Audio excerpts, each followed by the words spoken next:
Welcome, friends, it's the MoveFilm Podcast. MoveFilm Podcast, enjoy the show. Zaki and Brian are talking about movies. MoveFilm Podcast on the radio. Welcome to MoveFilm. This is episode 99, brought to you by Mr. Boy Productions. My name is Zaki Hassan, and with me, once again, as he's been for the majority of these 99 episodes, is Brian Hall. Hey, yeah, you're right. I haven't been here for all of the 99. I forgot about that. I was going to say for each and every one of these 99 episodes, but then I realized as I was about to say that no, I can't say that about you. Yeah, I think I missed definitely one, possibly two. You missed a couple. I'm gonna say 4. Really? Yeah, I would have to go back and check. Maybe 5. Wow. And then there were those episodes you were present for, but you weren't really present for. Yeah. Oh, well, yeah. That's the majority, actually. Welcome to being friends with Brian Hall. Yeah, that's pretty much par for the course. Yeah. Yeah. So it's been 3 weeks, Brian, but we're back. What's new and exciting? Well, it's funny when you say we've been gone for that long because I can't think of a lot of things that I've been watching, but I am most excited. I said this on the podcast. I saw the trailer for this new Netflix series, Stranger Things. I don't remember it being talked about in production or anything. It was just this trailer that was dropped, and it immediately evoked all those 80s movies that we love, sort of like Goonies, Spielberg-y, E.T. sort of thing, and sort of what Super 8 was aiming for a couple years back. And I was like, you know what? I don't even care what's coming out the rest of the summer. I'm all about Stranger Things now. Like this is the thing I'm most looking forward to watching, and that actually just got released this past Friday. And have you seen it? I have not. So I went into this with very, very high expectations. High hopes. Let's call them high hopes. Okay. And you got high hopes. Yeah. And it always makes me think of The Simpsons. Me too. And I gotta say, I really loved it. I was really happy with this. Like I said, I think one of the things it has going for it and working against it possibly is what a lot of people said about Super 8, where this almost feels like a mixtape rather than a new recording, if you will. So this series is about a mystery happening in 1983 Indiana, where you have 3 boys who are friends, and their friend goes missing. And then this mysterious girl appears, and we're not sure where she came from. We're not sure where their friend went, but there could be this sort of supernatural bent taking place in the suburbs. And I mean, this series wears its homages on its sleeve. I mean, like literally, like there's homages to Stand By Me. It lends a lot from Poltergeist, E.T., The Goonies, like I said, Aliens. Like any movie you loved in the 80s is probably sort of not referenced, but at least there's echoes of it throughout this thing. And it's funny because at first it was pinging me a little bit as I was watching it.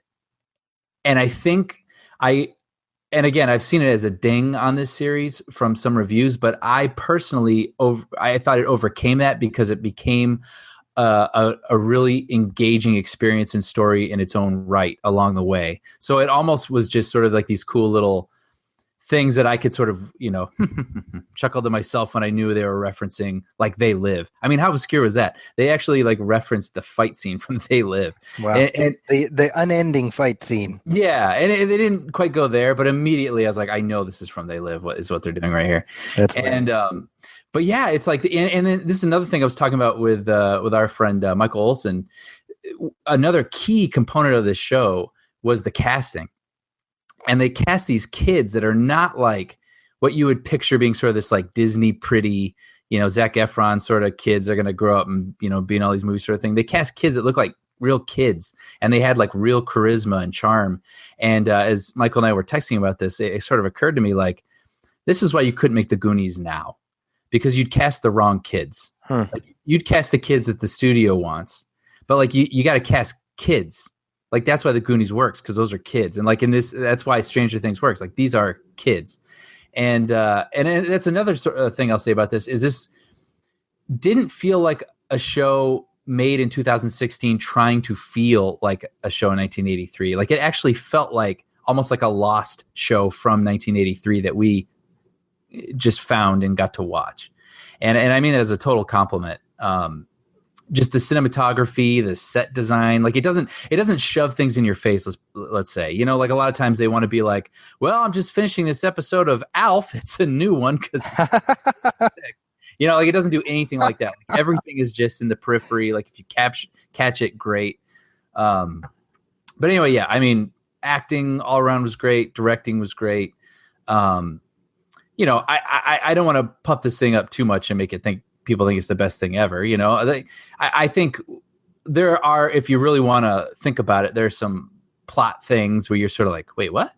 But it's just like, it's not the sort of story that asks you to pick it apart. Like it just wants you to go on this fun journey and feel like you're 12 again with these 12-year-olds. It asks to be experienced as you experienced movies and stories like that when you did when you were 12. And I think it totally pulled that off. It's only 8 episodes, an hour each. I plowed through the whole thing in one day easily. Yeah, I totally recommend it. And I think you'd really like it. Well, looking forward to checking it out. Yeah.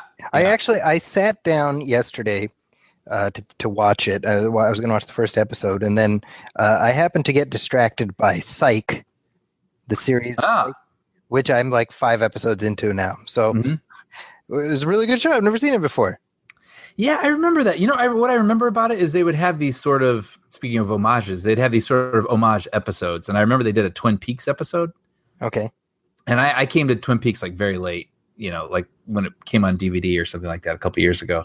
And then they were having a Twin Peaks Psych episode. And so I tuned in for that. And yeah, it was totally, and I mean this in a good way, like just very light. Yeah. Right? It's just fun. Yeah, it's perfect, like something to have on in the background. Right. Was the premise of it? So it's a guy, the lead is played by James Roday, and he plays this guy who his father, Corbin Burnson, was a police officer, and ever since he was a kid, his dad ingrained in him the power of observation, to the point where it's almost hyper attenuated observational abilities. Mm-hmm. And so he essentially calls in crimes that he solves and gets reward money, and that's how he kind of is able to get by. Mm-hmm. And what happens is that he solves so many crimes that they're like, oh, you must be in on it. Mm. And so to prove he's not, he convinces the cops he's a psychic. Oh, that's funny. I know, it's a clever premise for a show. So basically he opens a psychic detective agency where people come to him as a psychic, but he's just using his detective skills to solve crimes. So it's sort of like Sherlock Holmes, but funny. Right. Yeah, exactly. Okay. Oh, that's cool. Sounds fun. Yeah, just a fun little thing. Now the reason I suddenly have this a lot of time is because it's that time of the year where my family has gone and my wife and kids are visiting her parents in Spokane. So that gives me about 3 weeks of me time, which is nice. I got home yesterday and old time rock and roll started playing as soon as I walked in the door.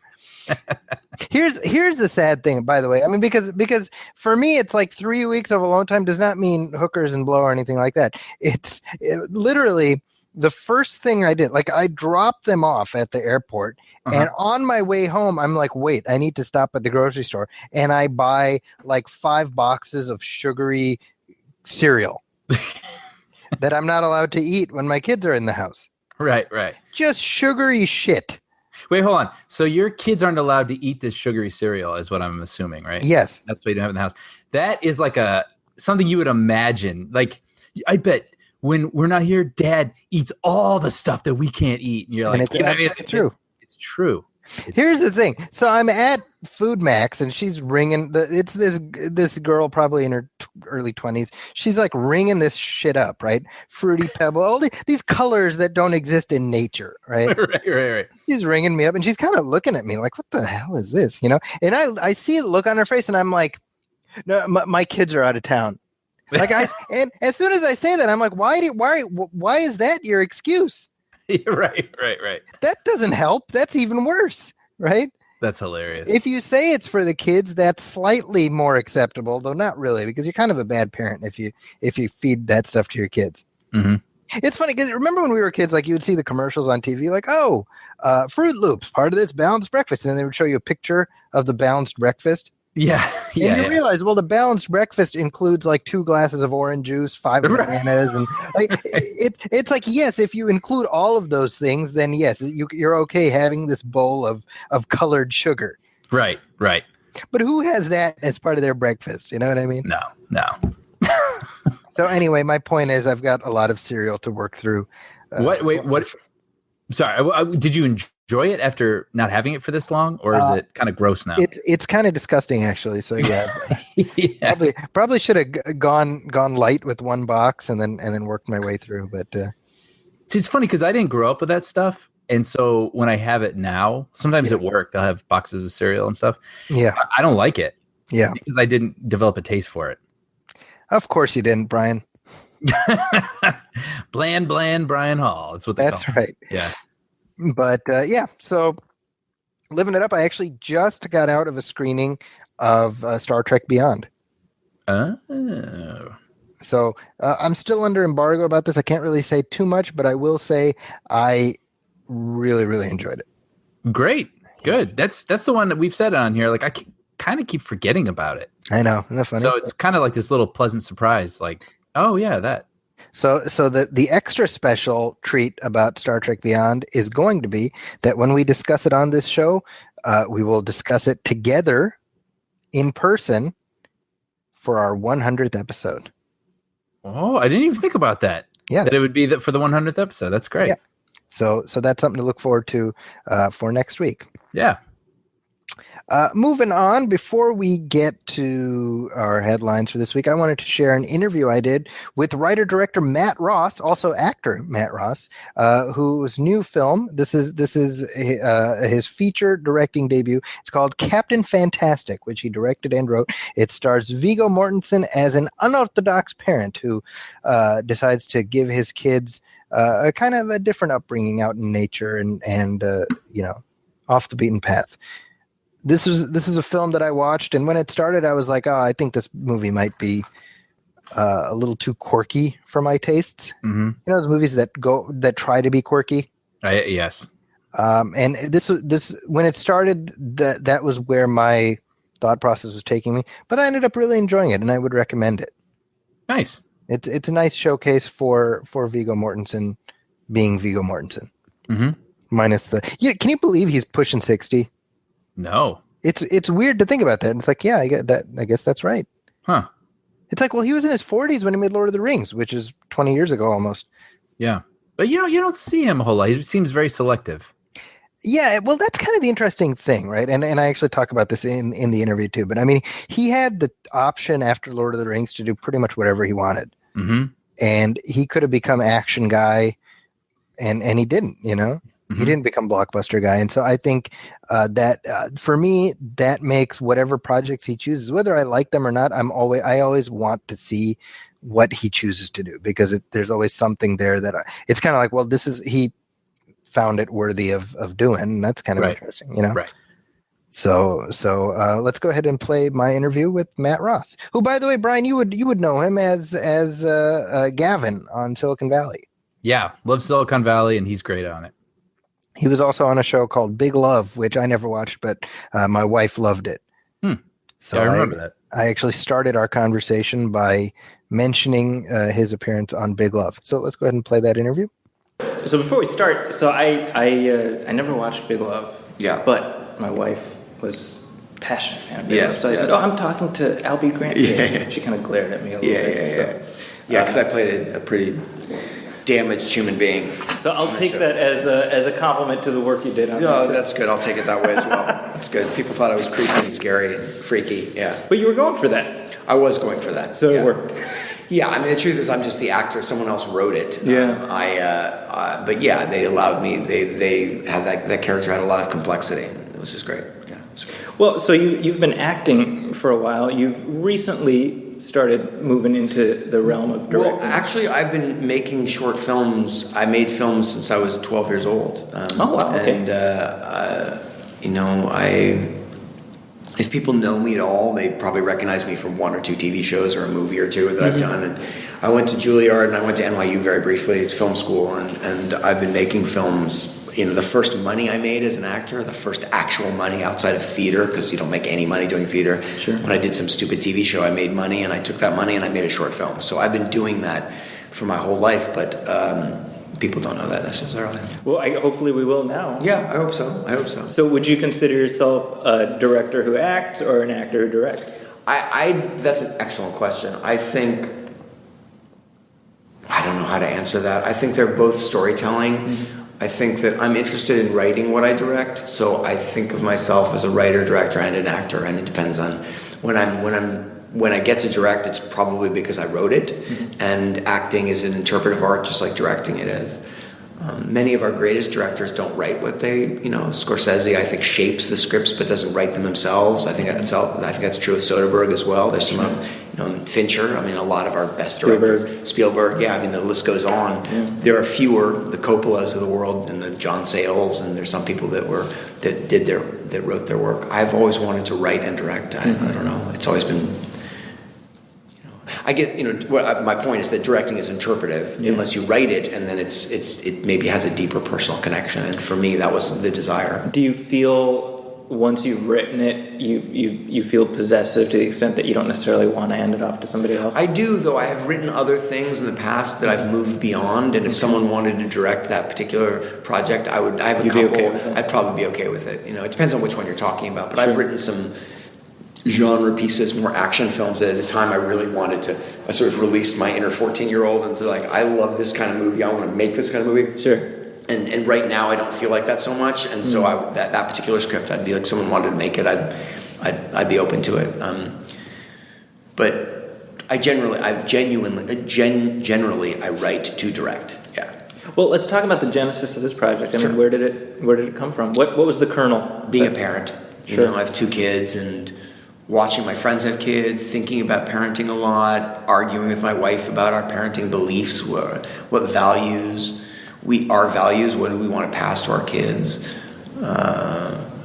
It's not just that you're curating the person's life in terms of what they eat and what they read, and is it okay to watch TV, and if so, when, and how old, and how much, and what, and all that stuff. It's everything. It's like on an hourly basis, you're really passing on your values, and on a primal level, you obviously want to protect them and prepare them for the world. But also, at some point, you start thinking about, what do I really care about? What do I want to teach my children the very few years they're going to be in my home? Yeah. What do I care about? What do I want them to know? What mistakes have I made that I don't want them to make? And I had a lot of questions about that, and also about being present. How conscious are you? We're so pulled in so many directions with our phones and our computers, and it's so hard just to be present. How many times have you been in a car with a buddy of yours, and you get a call and you're like, I got to take this, and you take the call, and your buddy's just going to sit there waiting for you to get done with your call, and we do that with our kids. And I start thinking about, what if you gave up all your professional or creative ambitions and devoted every waking moment to your child? Would that be crazy or awesome? Was that an insane idea or an insanely great one? And I think that was the origin, I think, really, and then the narrative changes because that was the core of it, I think, in the beginning. Yeah, it's interesting because just hearing you talk about your own process. I think about myself as a parent and the push and pull I have with my wife, and one thing, and I think I'm a little bit more in the structure and kind of that, and she's more like experiences. Yeah. And she said something. She says again, I want them to have memories. And I thought about that a lot while watching this because I don't know that I as a parent could be so sort of creative, I guess. But in terms of the process that you had with Vigo, I'd love to get your own insight into how you worked on shaping this character. Well, every actor has their own process. In many different kinds of actors as there are people, and really my job on some level is identifying every actor's process and allowing them to have that process, right? Creating an environment where they feel comfortable and their process, whatever it is, can live. Vigo is a very inquisitive, very intelligent guy, and our first interaction was through email, and he sent me, and I printed up the email they sent me, and it was like 12 pages, and it was line by line questions, and sometimes about the narrative, but more about the fact, whether it was factual, and he just wanted to kind of fact check everything, and it was very important to him, as it was to me, to create a credible environment, the compound or the homestead, to make sure it was authentic. And then his process is he likes to integrate himself into the environment. He brought a lot of the props. A lot of the props are his. He likes to, some actors want everything to be not theirs, designed by someone else, and some people want to recognize their own books and their own blankets and stuff, and he wanted to do that. So he brought a lot of his own stuff into the set, which we integrated. He built the garden, planted the garden, making sure that those plants grow in that area and that part of the world. So before you even started filming, he was there. He was living the character. Yes, and he was sleeping in the teepee as soon as it was built, and we did a boot camp, an extensive boot camp with the kids and with him. Mm-hmm. Kids went to wilderness skills camp, survival camp, where they built shelter and fire and learned to identify edible plants and sleep under the stars, and he did a little of that too. And the teenage girls who dress a deer in the movie butchered a sheep, and they're all doing musical rehearsal every day because they play 2 instruments. I mean, they play 2 musical numbers in the movie, in the end and the beginning. And so we were doing musical improvisation, and some of the kids had skills and some didn't, and they had to learn the songs. And I've done MMA and Brazilian Jiu-Jitsu for a long time, and I brought up one of my coaches and taught them a judo class and a grappling class because there's a little bit of that in the movie. And what else? The 2 teenage girls were learning Esperanto, and Vigo was taking bagpipe lessons, and and George Mackay was learning yoga, and there's a lot of stuff that they were doing, and really you're not hoping that they can't be experts in a couple weeks. The idea is that it looks like they can do it, right? Sure. It's like if you need to learn to speak if you speak German in a movie, you can't learn German in 2 weeks, but you could learn the tone and the intonation, and with help you how could it's supposed to sound. Exactly, and you could replicate it. So a German speaker would watch the movie and say, "Oh yeah, it sounds like he's speaking German," Sure. because he's memorized those 2-3 lines and is doing it perfectly. Right. In a way, that's the endeavor. The other endeavor is a bonding endeavor, and really the idea is that the kids and Vigo get to know each other before we start filming. And they begin to look at Vigo as their father in a way, and as their leader and as their friend, and kind of hopefully fall in love with him. And they called him Summer Dad, which was pretty cool. And we all became friends. It's so interesting about Vigo. I think about how after Lord of the Rings, he could have done whatever he wanted. Yes, he could have. And he does these kinds of movies. Well, I think you'd have to ask him, but I think, I always say we're defined by what we choose to do as much as what we choose not to do. And the truth is that I suppose, I don't know the answer to this because I'm not privy to his personal life, but sure. I suppose he has enough money, or he's comfortable with the choices he makes financially, and he chooses. I think if you ask him, he's just as interested in making a big budget movie as he is in making a small budget movie. He's not judgmental about that. Sure. I think he's just looking at stories, and he wants to find a good story that means something to him. Right. And I've heard him speak about this, and I think it's if this were a $500 million movie, he'd still want to do it. You know Sure. what I mean? I think it's not really about the money. Those huge budget movies tend to be certain kinds of stories that maybe he's not drawn to. I don't know. You'd have to ask him. Right. I mean, I think just in general terms, I think that's I spoke to him like 12 years ago for Hidalgo, and it's just such a thoughtful, he is a thoughtful man. Person. He is absolutely, and I mean that was one of the reasons why I wanted to cast him. Because I've admired him since I saw him in Indian Runner. He's just a man of such gravitas and integrity, and I admire him. And it's an easy gravitas. It's not a put on. No, it's not. It's an authentic one. Yeah. He's a really complex, deeply insightful, intelligent human being, and a lovely, fun guy. He's great. And if I may, I mean, I think that really came across in the film. I mean, I think that was what I really glommed onto was the naturalness to it, and I felt like man, I wish I could be one of these kids and experience this with him, you know? That's nice. That's nice. Well, I think this role allowed him to show facets of his personality that some other roles haven't, and it's not anything I did. It was in the script, and he wanted to show that. But, you know, in life, he laughs, and he's a fun guy, and he's done a lot of movies in the last 10 years where it's really serious. You know, Sure. the narratives have required him to be a certain way. And I think there are some elements of his personal life, or, you know, I don't think I'm speaking out of turn, some, you know, there are some things about him as a human being that were allowed to live in this movie. You know, like you see him laughing and enjoying, you know, his family, and in some movies you don't see that so much because he's they don't require that. Yeah. So when you finish a film as both the writer and director, some directors say it's never complete. yeah, Is that how you feel? yeah, I do. I think, you know, I think I know David Fincher said it, and he might have been quoting someone else when he said films are never completed; they're just abandoned. Yeah, I've heard Lucas say that too. Okay, so yeah, I mean, I think that's true. I mean, you know, I had a good amount of time, a fair amount of time. There were many versions of the movie. I think I still struggle with whether I came up with the perfect version, and there are certain things I would still do differently in the creation of it and/or in the editing of it. But at some point, you have to be like, I think this is my best step forward, and you know, the difficult part is that there are many scenes that aren't in the movie, and there are many, not just in terms of the rhythm or the pacing of the editing, but it's also that there are other scenes, entire sequences that aren't in the movie that I think make for a richer experience. You shot. Yes, that were in the script that make for a much richer movie, but counterintuitively, they don't make for a better experience because we are not accustomed to sitting and watching a 3.5 hour movie. Right. There is that version of the movie, or a 3-hour version, but I think it actually tries your patience in some ways, or people would find it boring or too long or whatever. But you know, if you did it as maybe 3 1-hour segments, you know, I think it's richer. There's way more complexity. That's true of many movies. Many movies, you know, you have a script that's richer than in some ways than the movie can possibly be. You know.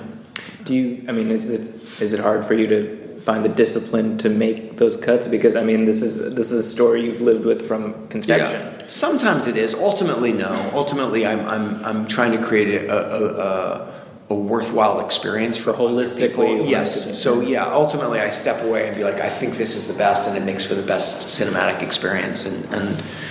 And yeah, I mean, I'm definitely someone who gets pathologically attached to things, but at some point, you just have to be like, okay, okay.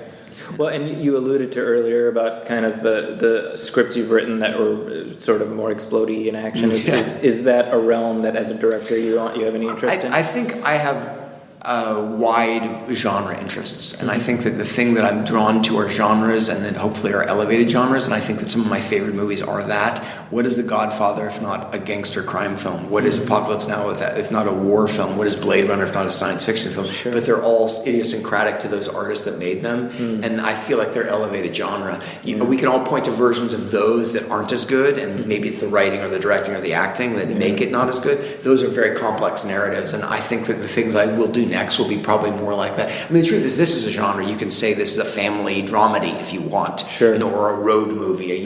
Anything can be pinpointed, no matter how complex or unusual it is, and say that's a genre. Yeah. But I think the things I will do will not be. I'm not making versions of this movie over and over again. It will be radically different again. Yeah. Great. Well, thank you so much. Thank you. Thank you, Matt. All right, Brian, we got a few headlines to discuss. Let's do it. So, big headline right off the top. I think it's fair to say that one of your favorite directors, one of my favorite directors, Steven Spielberg. Mm-hmm. Pretty much, if Steven Spielberg has a new movie out, we go to see it. Without question. Have you seen Steven Spielberg's latest movie? I have not. Okay. Well, you're not alone, Brian, because I have not seen it, and most of America has not seen it. I'm talking about the BFG. Uh-huh. And it's based on the Roald Dahl novel. You've read the Roald Dahl book, right? The BFG. I have not. Really? No. What are you, like a communist or something? Well, can we say that now? Has everything's changed? I think you can. You can admit it.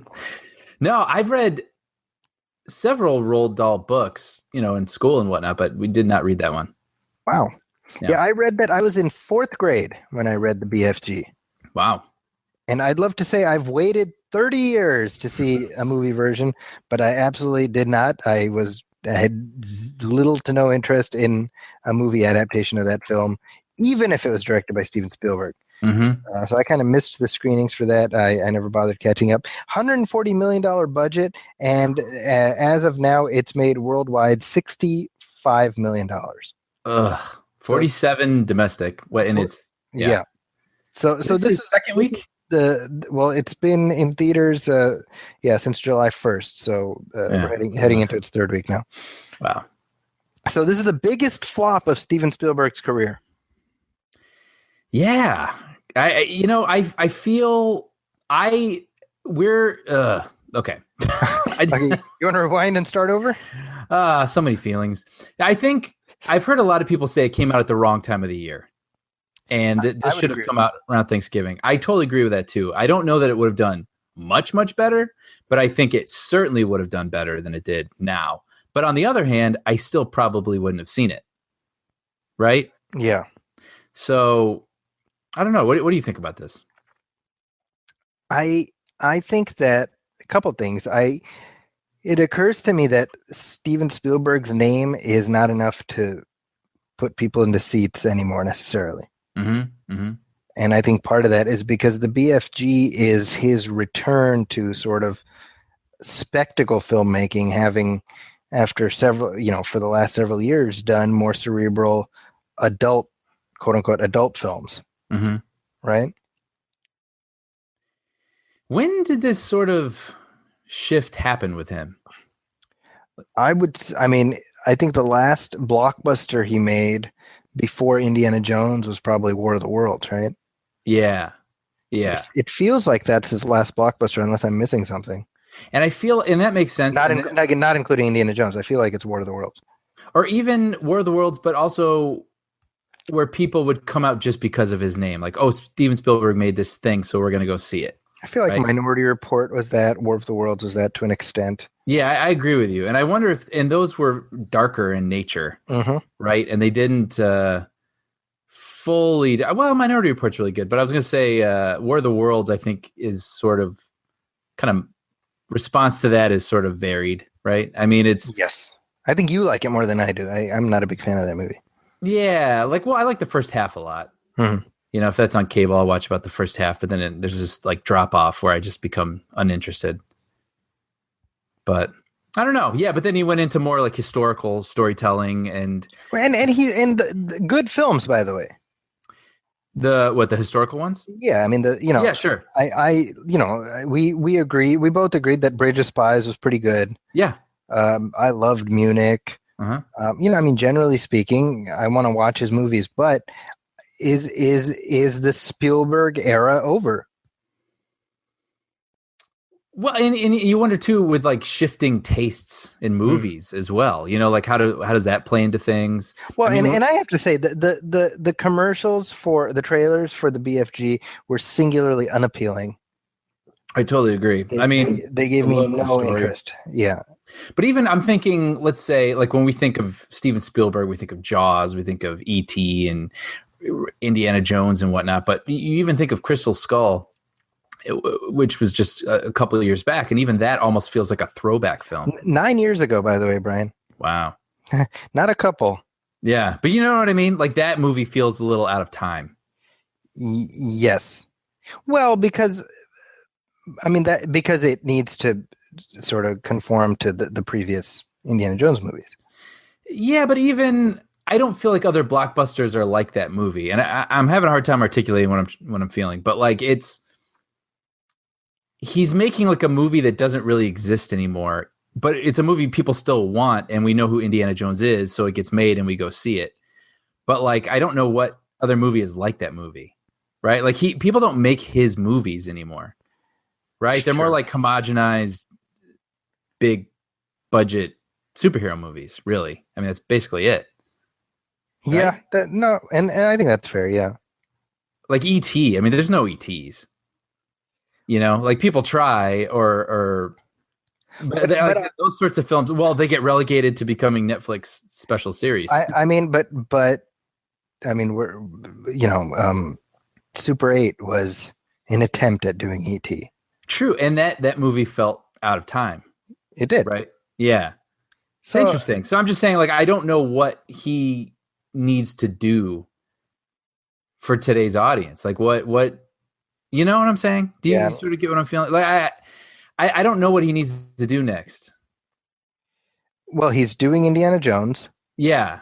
When he's doing like some more historical movies, something in between, right? Well, and Ready Player One, he's doing that. That's true. That, you know what, and that actually seems like the best next step to do sort of what I'm talking about, where he's going to do what he does best in a setting that I think modern audiences can, jump into, where it's sort of this virtual reality video game-y sort of thing. Yeah. So well, and related to movies doing well and not doing well, another movie we talked about this last time, The Legend of Tarzan, has actually overperformed. Yeah, it's just like hanging in there at number 3 every week. It's overperformed relative to expectations. It has not overperformed relative to its budget. Mm-hmm. So the BFG cost $140 million. Tarzan cost $180 million. Now, why would you spend $180 million on a Tarzan movie? Yeah, that's just not smart. It doesn't make sense. And the truth is, you can't really see the money on screen. I was going to say, there's no need to spend that much money on a Tarzan movie. And the reaction has been very interesting. I mean, I think I was kind of meso, but like talking to people, it seems to be hitting a chord. Yeah. I've heard from some people that it wasn't like unremarkable, but they enjoyed themselves. Does that make sense? Yeah, I mean, I don't know that I necessarily enjoyed myself, but I was mostly engaged. Yeah. It's kind of funny because we were talking last time about Sam Jackson being in the movie and how he basically feels like Sam Jackson, just Sam Jackson. But it's kind of interesting because he's playing a real life figure. Oh, really? I thought this was kind of interesting. And Christoph Waltz also plays a real life person. So in historical terms, the person that Sam Jackson plays is a guy named George Washington Williams, who was a representative of the U.S. government who was sent to Congo to find out about how the Belgian king was basically using slave labor to build a secret army. This is a true story. This actually happened. So these were real events that happened. And I'm just like, only in Hollywood do you take a story like that and you say, needs Tarzan in it. Right. Because this is a movie by itself. You know what I mean? Yeah. You take Tarzan out of it, you've got a compelling historical drama. And I'm wondering if they have to get like the life rights from his family or something like that. And like, you're going to make a movie about, sure. That's great. Like, yeah. He's going to be hanging out with Tarzan. Yeah. Here's a ticket to the movie. We made it. It's called The Legend of Tarzan. Yeah. That's funny. Yeah. So anyway, that was my thought as I was doing like the reading on this. I was like, leave it to Hollywood. Yeah. Speaking of leaving it to Hollywood, the franchise creations and reboots continue. Power Rangers. It is weird to me that we're spending so much time on this show talking about Power Rangers. Well, I mean, Pokemon's back. Power Rangers are coming back. Well, it's like I tweeted this last week. We're at a point now where society is becoming nostalgic about the stuff that I was already too old for the first time. It's pretty good. Yeah. Everybody's talking with Pokemon. I'm like, I don't know what the hell. And then now Power Rangers. Yeah. But tell me if you're not on the same page with me. When I heard that Power Rangers has signed Bryan Cranston to play Zordon, there's a little part of me that was like, I think I want to see that movie. I'm curious what the trailer's going to look like, because obviously when I think of that show, I mean, it was kind of corny and cheap, syndicated sort of thing, and there's no way that that's what this movie's going to be. So I'm curious what the tone is going to be like. Well, and it's I think there's a certain symmetry, and my understanding is this is why Bryan Cranston is doing it, because he got his start on Power Rangers doing the voices of the monsters, right? And so I love the fact that he's at a point in his career where he can do whatever he wants, and he found some enough poetic circuity that he was able to find this appealing. Yeah. And he's saying, by the way, this is Bryan Cranston, he's saying this is going to be to the original Power Rangers what the Dark Knight is to Batman. So Bryan Cranston's been drinking, is what that is. Because I'll tell you right now, there's not a snowball's chance in hell this will be to the Power Rangers show what the Dark Knight is to Batman. Right. I can assure you of that. Yeah. So Bryan Cranston has been sampling his own supply. That's funny. Other sequels. Now, I just talked about Star Trek Beyond. I'm telling you, I have a feeling this one's going to do pretty well. I think a lot of people are expecting it to underperform. I don't think it will. Mm-hmm. So, of course, they're already talking about the 4th Star Trek movie. And supposedly, Chris Hemsworth is going to be back for this one. Which is interesting news, right? Because he died in the first 5 minutes of the first movie. And he died at a point in his career when he was not Chris Hemsworth, all caps. Right. I do remember seeing that scene and thinking like he was like generic handsome guy. Yeah, exactly. Yeah. I mean, that's a brilliant scene, by the way. Oh my gosh, it totally works, and it's actually because I was watching the new movie, so I rewatched both of the previous ones. It works so well because the poignancy of it is, he's facing death and he's kind of diffusing the tension by naming the son who he knows he's never going to meet him. Yeah. How does that not break your heart? Yeah. And then the carryover, by the way, is his death. I mean, you talk about J.J. Abrams, I think one thing he's really good at is shooting for the trailer. Right. And I think that when you have your father was a starship captain for 12 minutes, and in those 12 minutes, he saved 800 lives, I think it was. I mean, what a perfect trailer line. Right. Because it crystallizes everything you need to know about your hero.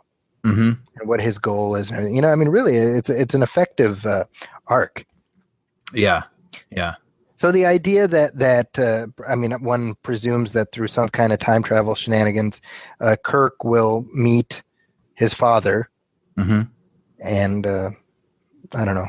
Which save him from the dark side. I don't know what's going to happen. Right. I was going to say I sort of picture the bad version of that immediately, but you almost don't want to take away from what he meant. Yeah. In this story. But at the same time, I'm sure they have something cooked up. But again, you think, well, it's just because Chris Hemsworth is a star now.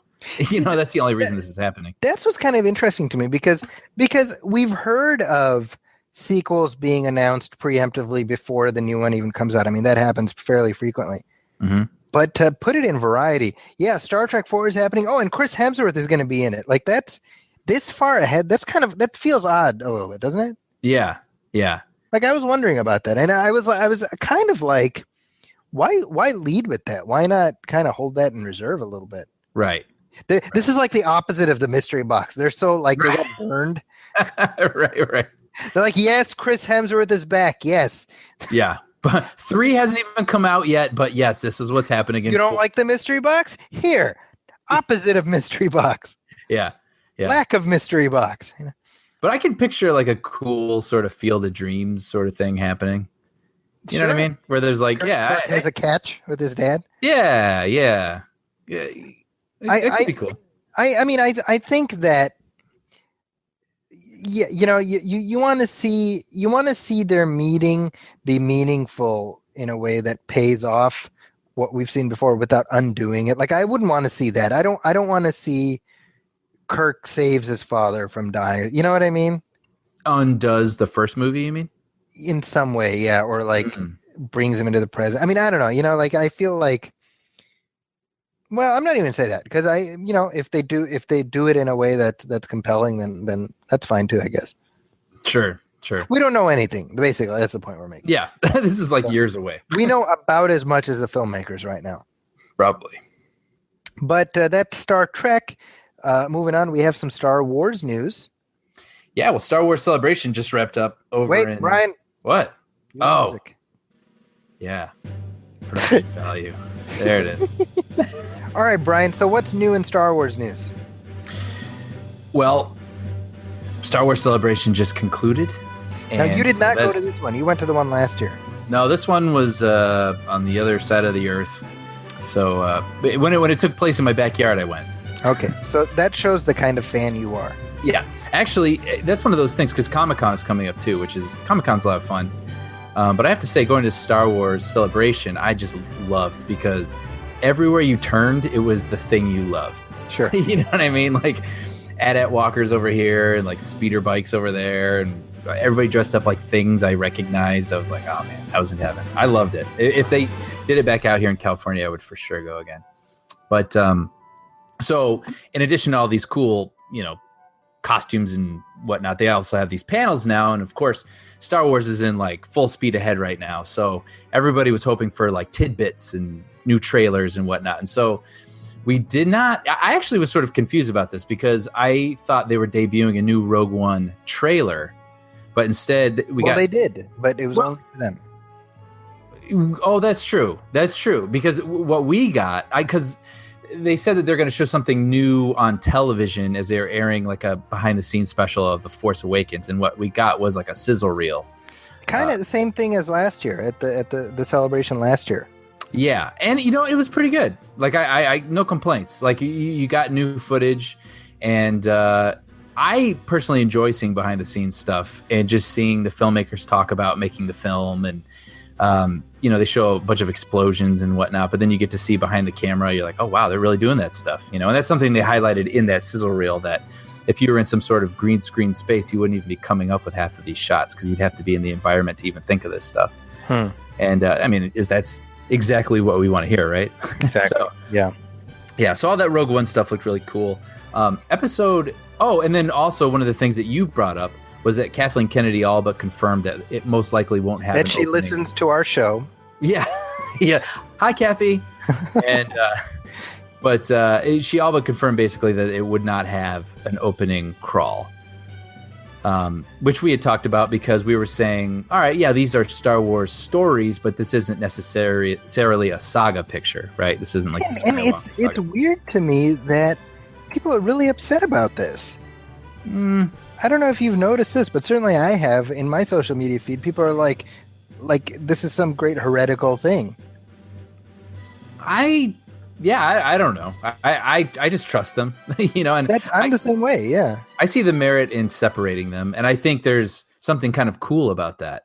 I think this is like a grand new adventure, right? Like we're getting a Star Wars movie that isn't a Skywalker movie, like about, you know what I mean? Like we don't know what that is yet. So this is new for everybody. So I think it's an exciting prospect, and I look forward to all these Star Wars stories that are separate.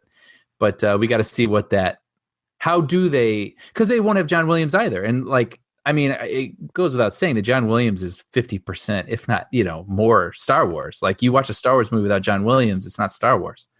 So this is like brave new territory here. So it'll be interesting because we're going to have very talented composers, scoring these things, but are they going to be imitating John Williams? Are they going to go for their own sort of thing? Like, are we going to get a romantic comedy in a Star Wars universe? Are we going to get, because we're getting a heist picture apparently with this new one, or a war movie, I guess is what they keep saying. So yeah, everyone just hates, what is it in Wayne's World? We fear change. That's one of my favorite lines. Yeah. We fear change. So I fear change, but I'm excited. I'm excited to see what they do with it. So. And they confirmed finally that Alden Ehrenreich is the young Han Solo. Mm-hmm. Oh, I just assumed that it had been confirmed a while ago. I did too. Yeah, I didn't realize. He made his first sort of appearance post being cast, I guess, and damned if he doesn't look like a young Han Solo. I gotta say, I saw some of the pictures from Celebration when he was on stage, and I was like, okay, like I sort of saw it, sort of didn't. So I went on Google and I looked up Hail Caesar, which he was in the Coen Brothers film. Yeah. And I just put his name in and Hail Caesar for clips. And I was like, oh, got it. Right? Yeah. Oh, for sure. For sure. Like totally got it. So apparently Phil Lord and Chris Miller also said that he was one of the first people they looked at. And then after him, they looked at 3,000 other people. They ended up going with him. And one of the jokes they said was they apologized to Kathleen Kennedy for spending all that money on the search when they had him already. And she said they'll take it out of their salaries or something like that. Yeah. Well, So. in this Han Solo movie, I again, people are very skeptical. I'm kind of like, first of all, if the casting of Ewan McGregor as Obi-Wan proved anything, it's that all of these roles are open to reinterpretation by the right person. Right. And second of all, this story is written by Lawrence Kasdan, who's acknowledged as having written the greatest Star Wars movie of all time. Right. I see no downside to this. It would, Right. I don't think it can be a bad movie. I think the DNA is such that it can't be. It's made of good stock. Oh yeah, yeah. I mean, we talked about this. I think when this whole Lucasfilm Disney thing even started, where it's shaky ground. We're a little uncomfortable. We're not so sure what this looks like, but it's going to happen. So let's hope for the best. And it looks like, well, Force Awakens we already really enjoyed. Rogue One is shaping up, or it looks to be something really great. I mean, it's in thoughtful hands, right? People who really care about this and are trying to make everyone happy. So yeah, I think the intentions are really in the best place, and I'm excited about all of it personally. So yeah. Any other Star Wars news? Well, we didn't learn. I think some people were hoping that we'd learn the title of Episode 8, which we didn't get. But we did learn that Episode 8 will begin where Episode 7 left off, which is with Rey and Luke. That's the first time that they've done that. Because each Star Wars film so far has had like a big time jump in between, and that's what the crawl catches you up on. So yeah, I saw somewhere someone posting, what will this opening be like? Because usually it starts with the crawl catching you up, and then it pans down to some sort of. I've said this before. The crawl is going to be Rey is still waiting for Luke to take the lightsaber. Right. And then we'll pan down to the planet, and she'll still be holding out the lightsaber. It's weird because I actually that's almost something that bothers me more than not having the crawl on Rogue One is the lack of a time jump. Yeah, and they say that, but who knows? I mean, how long did Luke spend with Yoda? Right? I mean, that was obviously truncated. So maybe we'll join them there. Like we've seen Rian Johnson shooting Rey, handing Luke the lightsaber. I didn't know it was that specific. But I was going to say I wouldn't mind if we join them back in that same location. No, because remember they released a video of the first day of filming. So yeah, it seems a little weird. Right?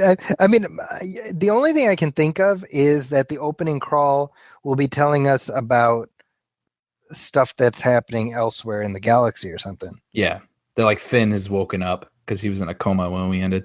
Yeah, something like, I mean, I've said this before. I love how there's like, whenever we talk about these new Star Wars movies, it's just active speculation because we don't know. Yeah, so that's true. We just nerd out about, Yeah, and it's fun. Well, and I can only imagine that this is what it must have been like for kids between the original 3 movies. That's true, and they had to wait longer. Yeah, you know. So, anywho, that's our Star Wars news for this week. We do have a spoiler wall conversation, however.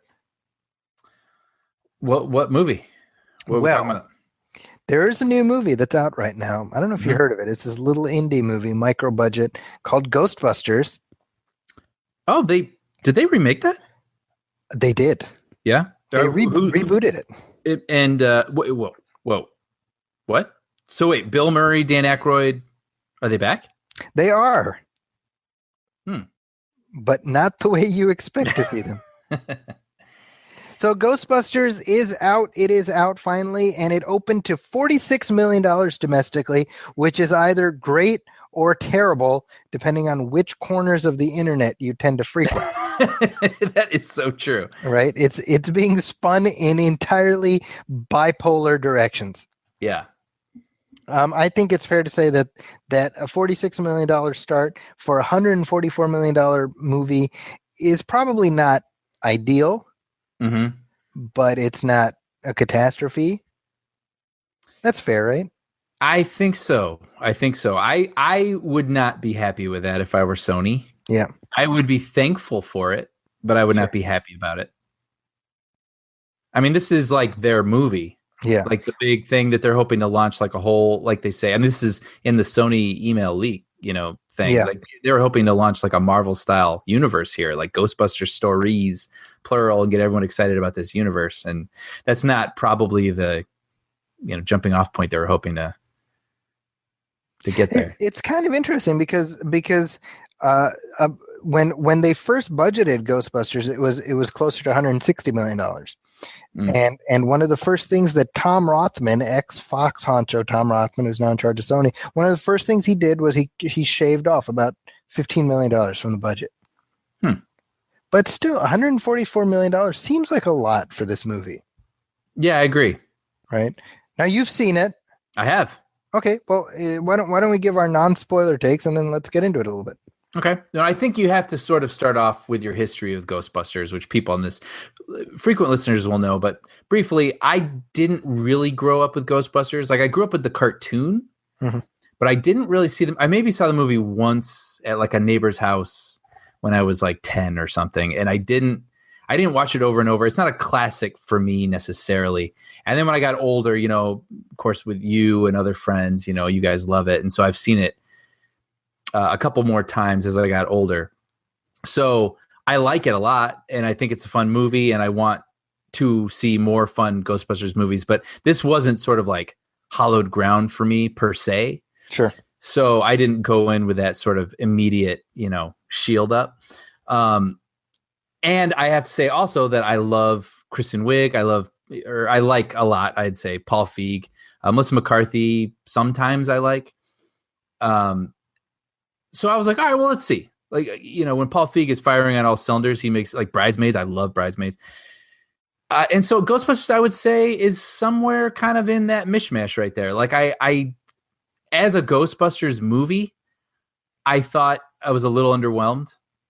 I thought it was lacking in the comedy a little bit, lacking in the coherent plot a little bit. But it just as a general summer distraction, I did laugh, and there were some like really cool visuals in it. And so I wouldn't say I disliked it. I liked it, but I was a little underwhelmed by it as a Ghostbusters movie. Yeah. So how about yourself? So I went in and part of my whole thing was like, well, I'm not even going to bother trying to compare it to the original. Sure. Because what's the point of that? I think that film is so representative of a specific moment in my life.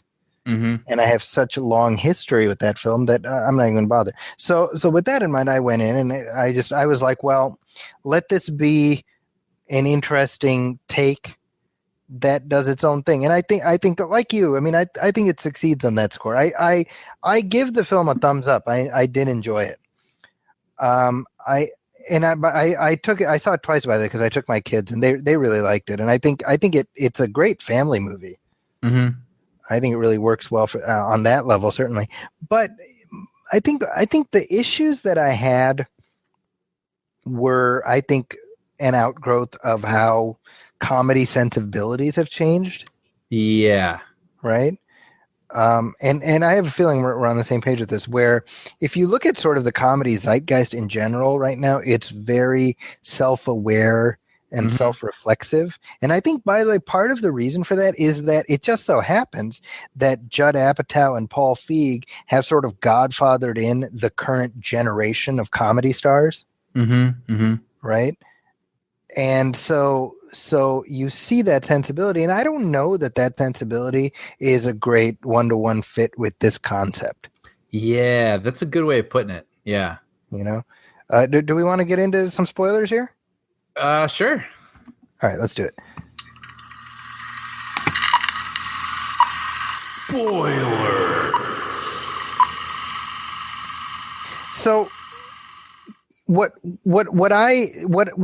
stuck out to me ultimately, there's a scene maybe 3/4 of the way in where Kristen Wiig goes to see, she's like, oh, we're going to have it's going to be, there's going to be a catastrophe coming. Right. So she goes to the mayor who's played by Andy Garcia, and he's in a restaurant. She says, you have to evacuate the city. And he says, I'm not going to do that. She says, you have to evacuate the city. You're going to be like the mayor from Jaws.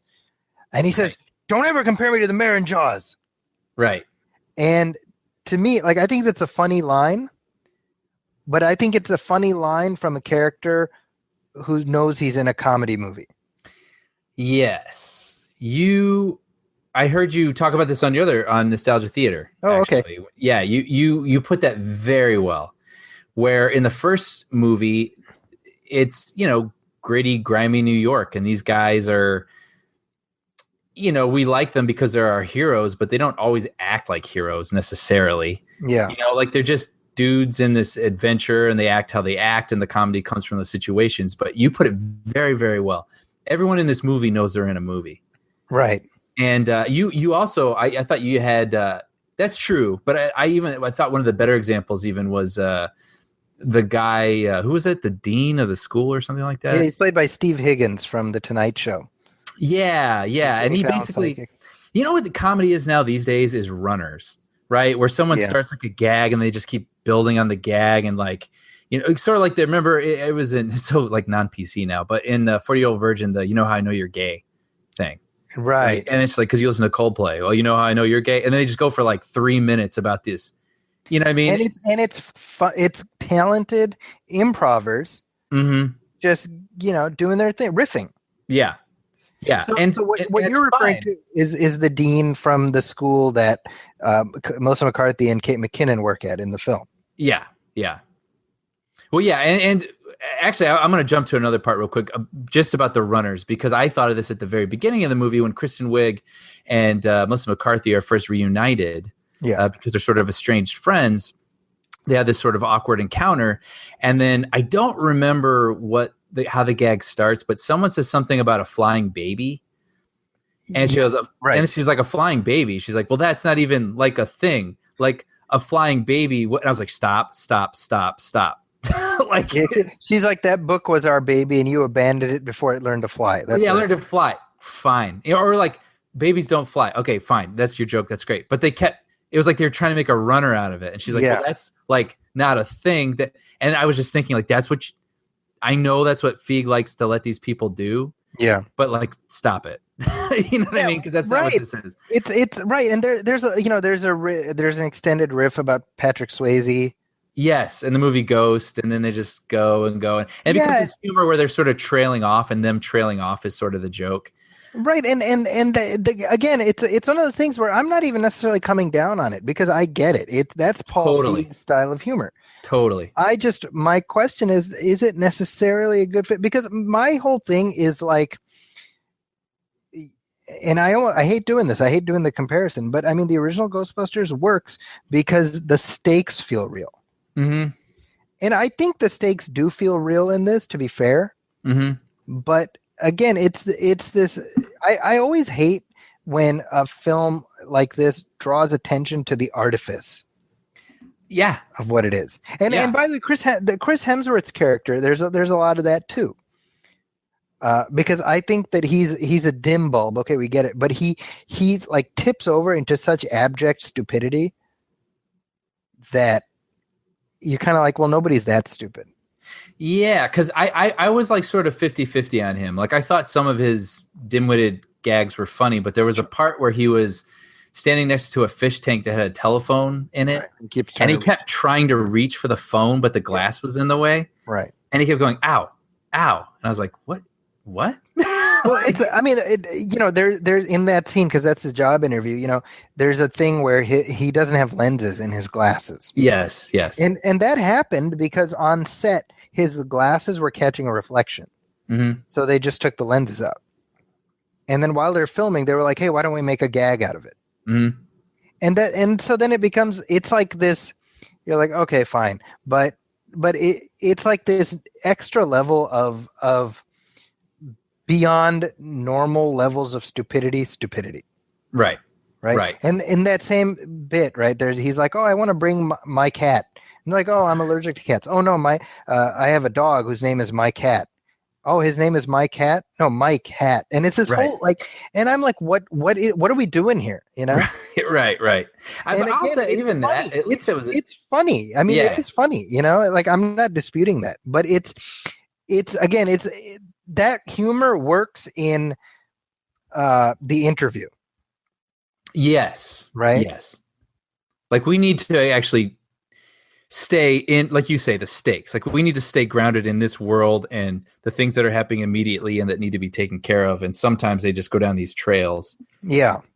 I thought, but it did have good jokes. And I was trying to think about the ones that really landed for me. And they were what we're talking about here, were the ones that had most to do with the story, and one of the hardest I laughed in the movie was, at the very beginning, the whole thing is Kristen Wiig is about to get tenure at this college. Yeah. And it ends up she wrote this book years ago about, paranormal things with her friend. And then now she doesn't want to be tied to that anymore because the university won't take her seriously. She won't get her tenure. So anyway, they go and investigate this supposed occurrence at this old place. And she sees a ghost. She gets puked down by a ghost, and she's like screaming into a camera, like "Ghosts are real! Ghosts are real!" And then I believe in ghosts. And then it like smash cuts to her, at her university having to explain that. And I laughed really hard. That was, but that had to do with the story. You know what I mean? Yeah.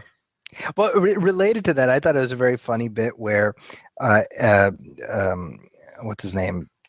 The guy, who comes to ask her for help. What's his name? You know what I'm talking about, right? No. The actor the famous guy, the comedian, the guy who comes to her in the beginning and says, "I need your help." Oh, Ed Begley Jr. Ed Begley Jr. Thank you. Yeah. Ed Begley Jr. comes to her, and then they go to the place where he asked them to come, and she's like, "Well, I'm here to see so and so," and the guy is like, "Oh, he died 15 years ago." They're like, "What?" And then Ed Begley walks in, and he's like, "No, he came to see us. Oh, that's his son, Ed Jr." Yeah, that was really funny. And she's like, "Well, that obviously," she's like, "That's obviously who I was referring to." Like the way she says it. Yeah. It's really funny. Yeah, I laughed pretty hard at that. Yeah. There's good jokes in here. And it's funny too. This is such a small thing, but I totally cracked up when the graffiti artist was in the subway doing his thing and they're trying to get him to stop and he just keeps doing it. Right. And then he's like spraying really slow and he's like, "I'm sorry." That was Nate Cordry. Wait, who's that? Well, Rob Corddry from The Daily Show. That's his brother. Oh, really? Yeah, he used to be on The Daily Show too. Oh, that's funny. Yeah, this movie is like overflowing with comedic actors. By the way. Yeah. I mean, it's crazy. I mean, and I think Andy Garcia is very funny in the stuff that they give him to do. Yeah. Cecily Strong is very funny. Yeah, well, I love her. She's great. Michael Kenneth Williams. There's some funny stuff there, but you definitely get a sense that a lot of stuff got cut out. That there during the end credits, there's that dance number. Yeah. And I'm like, they clearly just chopped this right out of the movie. Kind of interesting. I remember reading, I don't know if I should admit this here, but like reading like a spoilery thing like a couple months back and someone like described most of the movie. And that was something that they described.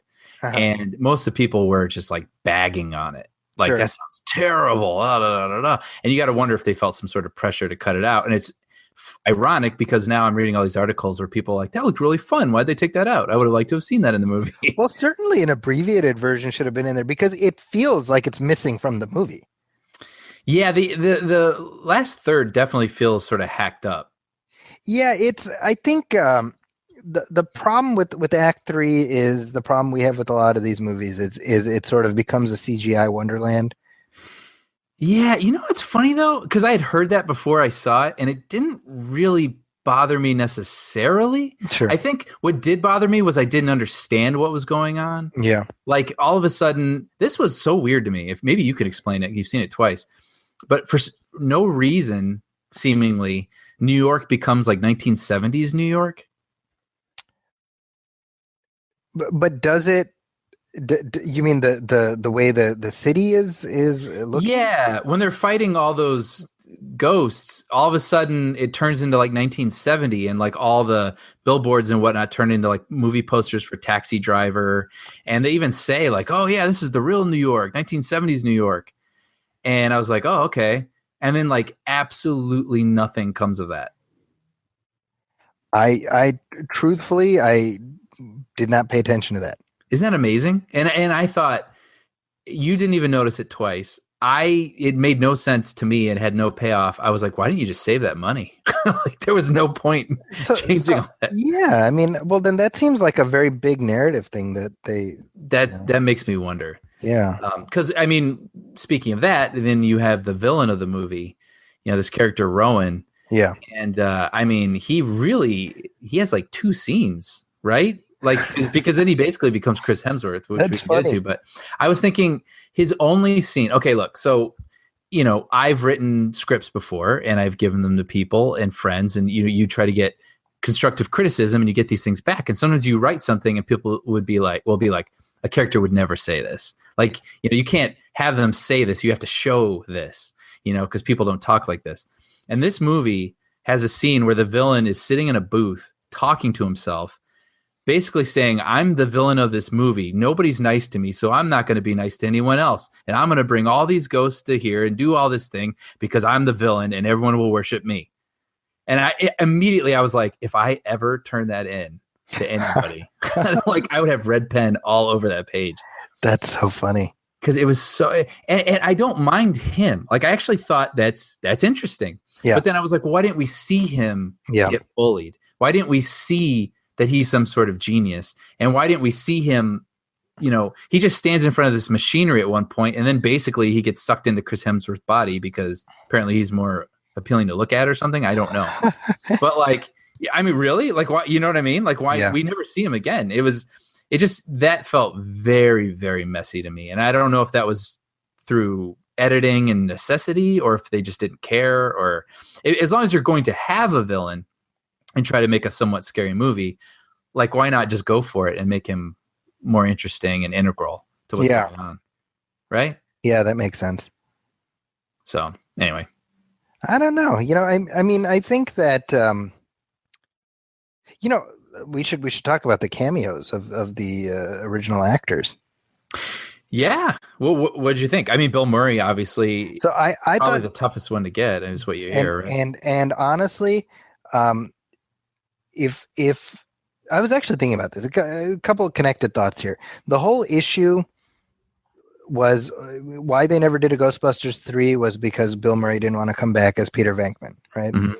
And so they did this reboot that starts over from scratch, and they got Murray to come in and be a different character. And I was thinking, first of all, honestly, the film as it is really did not need to be a reboot. Mm-hmm. With very minor tweaks, it could have encompassed the other movies. Right. Right. And I was thinking, if the choice was a continuation that did not have Bill Murray in it and a restart that did have Bill Murray in it, I almost would have preferred a continuation that didn't have Bill Murray in it. Sure. Because his cameo in here was like almost ruined the movie for me.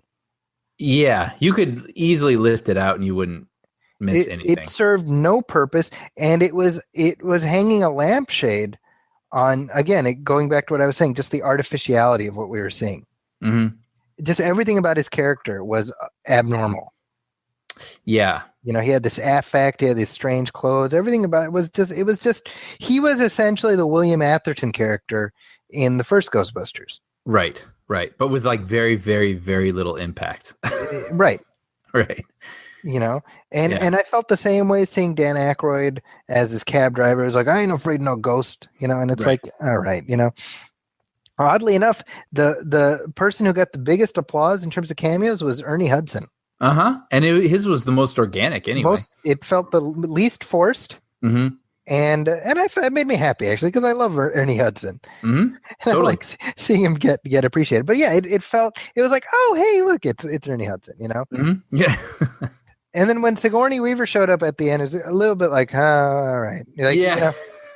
Yeah. And she didn't even get a spot in the movie. I mean, she's in credits. She was relegated to the credits. So I didn't like all the shout outs to the original movie. Yeah, it got to be a bit much eventually. I mean, like the Twinkie gag in the background was, that stuff's kind of cute, but like it wasn't in your face. Yeah, I mean, stuff that you don't notice and stuff that's clever. I did, when they're trying to come up with a slogan, I thought if you see something, say something. I thought that was pretty funny. Mm-hmm. Yeah, that was funny. And that's the weird thing, because I think you and I are both kind of at the same place where we did not dislike the movie. No, it was fine. Right, but yeah, I think we're both like, yeah, it was fine. Yeah. I gave it a B. I would probably give it the same. Yeah, Yeah. But I think what made it work for me was I genuinely enjoyed these characters and their Yeah. chemistry together. I completely agree. And it's You know? funny because I was a little worried, if I'm being honest, about Leslie Jones, because she's kind of hit or miss. Personally, mostly missed for me on SNL because I feel like she has just sort of one note. And I was a little worried, especially from the trailers, that she was just going to be that one note throughout this movie. And I was like really surprised. She's not that at all. Yeah. I thought she was great actually in this movie. Like I thought, I agree with you. yeah, she was playing a character, and I thought she was really good.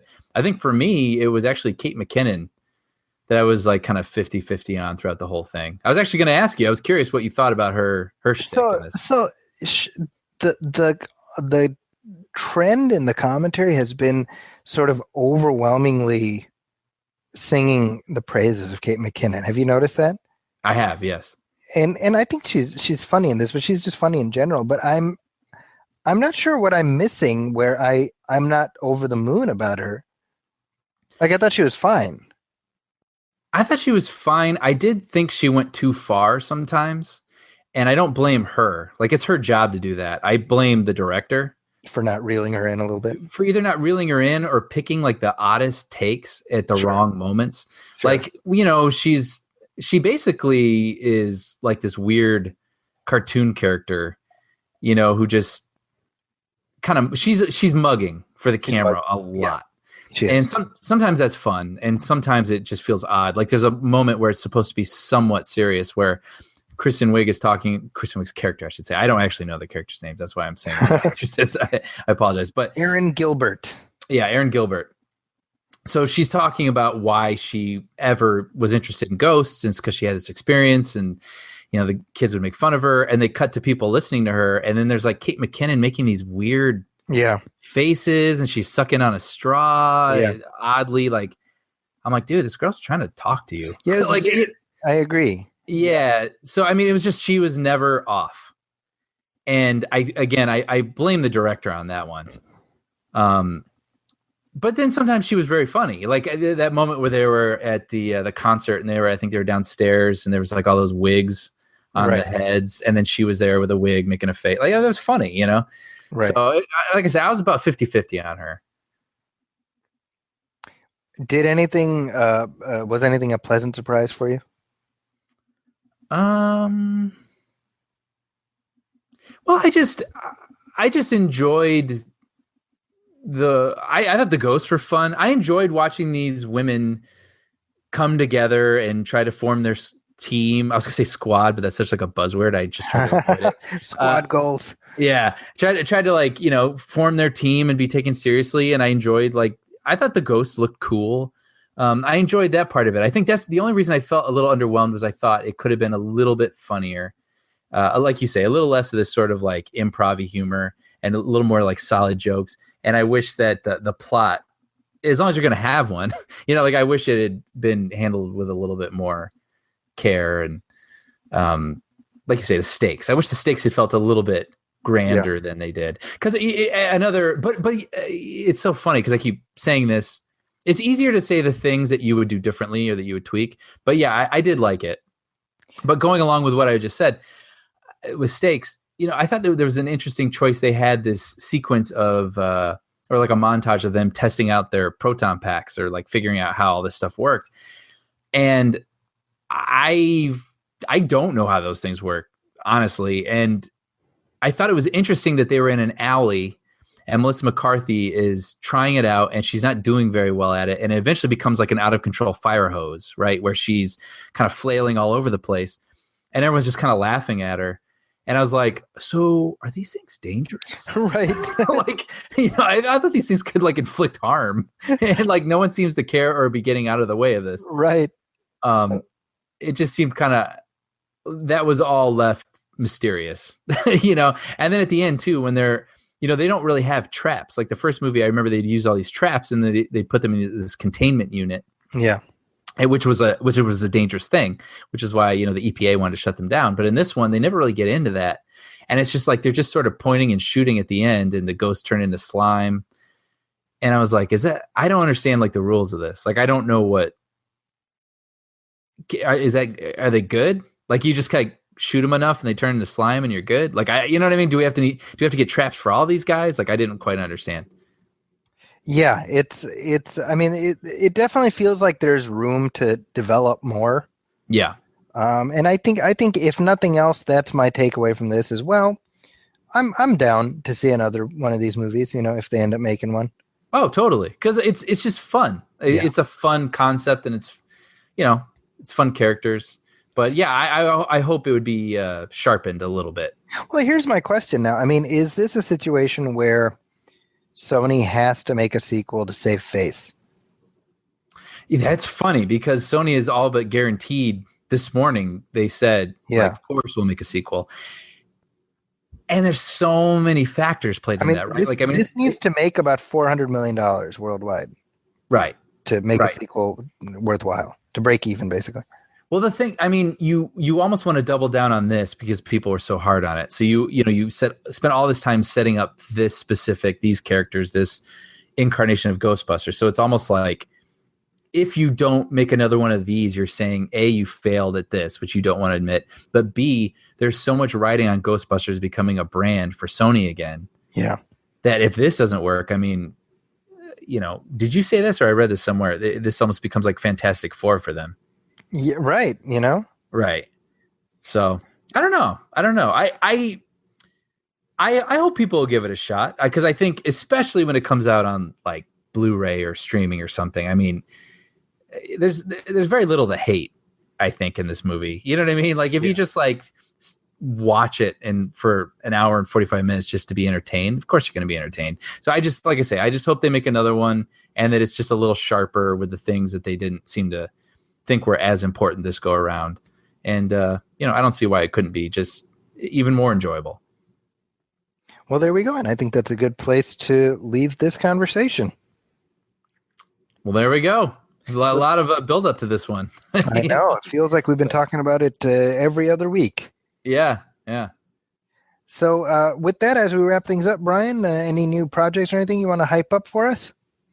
No, I'm continuing to write for the Bob's Burgers comic book, which has been a blast. And I have an issue coming out maybe in like 2 months, but I have back issues that are still out there you can look for and are a lot of fun. And there we go. And as for me, I am at my website, zakiscorner.com. That's ZAKI's Corner. It's also my Twitter handle. You can also see my movie reviews at the Huffington Post, as well as this show, as well as the Nostalgia Theater show. If you want to hear more talk about Ghostbusters, Brian alluded to it earlier. The latest episode of the Nostalgia Theater podcast is me and Samir Gardezi, who's been a multiple-time guest on this show, reminiscing about our lifelong affinity for the entire Ghostbusters franchise. And bonus, his wife went into labor in the middle of the show, and that moment has been preserved for posterity in our recording. Yeah, it's really funny. So do check that out. And if you have any comments you want to send our way, moviefilmpodcast@gmail.com. You can also hit like on our Facebook page. That's facebook.com/moviefilmpodcast. Of course, hit up iTunes, Stitcher Radio, Google Play, TuneIn Radio, wherever you download podcasts, you can find our show. Leave us a review, leave us a star rating. Every little bit hurts. Every little bit hurts too. It hurts or helps. You have a lot of power in your hand. But please do let us know what you're thinking. And with that, we'll be back in 1 week for our special 100th episode of the Movie Film Podcast. I'm very excited. Me too. Thank you, Brian. Thank you for jumping in on cue. Yeah. And with that, this has been episode 99 of the Movie Film Podcast. My name is Zaki Hassan. On behalf of the belated Brian Hall, we'll see you in a few weeks. Next week. We'll see you next week. Thanks for listening. Welcome, friends. It's the Movie Film Podcast.